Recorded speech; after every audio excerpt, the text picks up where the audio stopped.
And the final example talks about giving to the one who asks. Now, a first century Jewish person may have found this to be somewhat unusual because giving alms to the poor was baked into Jewish culture. It was an expectation. If you were a Jewish person going about your life at this point and there was a poor person asking, begging for money, it was expected that you would be generous and offer it to them. Same thing with farmers.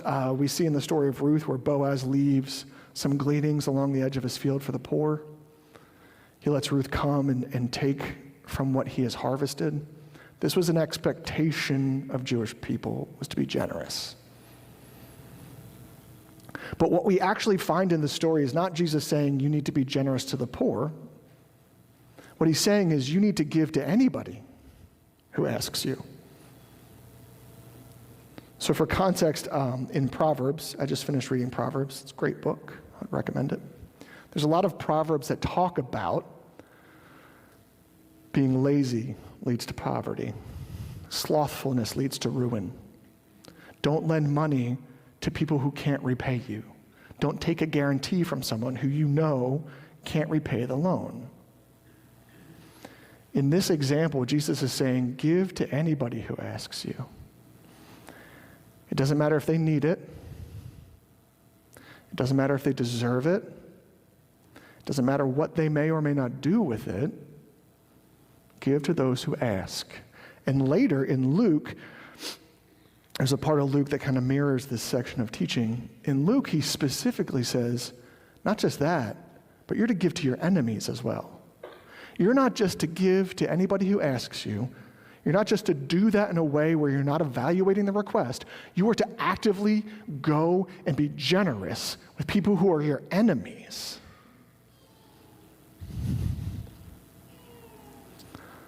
This is what we're called to. This is what Jesus is calling people to. And by doing that, by giving in that way, they are engaging in this peak level of generosity.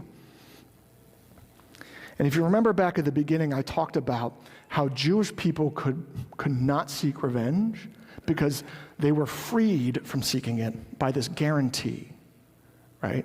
God and the government he instituted guaranteed justice, so they were free to live by a higher ethical standard. And in this example, we find the same thing. We are told when we come to Christ that we are his sons and we are his daughters. We are citizens of his kingdom. We are adopted heirs to his throne. That is who we are. That identity comes with promises of provision and promises of protection. And if we are rooted in that identity, if we are rooted in who God tells us we are, we can give this way even to people who don't like us, even to people who are taking advantage of us, because we are secure enough in who God has told us we are that we know he will provide and he will protect and we will be fine. Our security in the identity we've been given allows us to do the things that Jesus is calling us to do here. And Jesus is the prime example of this type of giving. Right? Not long after this, we find Jesus going to the cross. We find him being beaten and scourged and nailed to a piece of wood to die for us. And I will not claim to speak for any of you, but I can assure you I am very undeserving of that. And yet, knowing that I, as a human being, will seek to take advantage of the grace I'm given, knowing that my sin is the reason he's being harmed, Jesus went anyway, and he died anyway. And what he's calling us to do is to follow his example. As disciples of Christ, that's what we're called to do.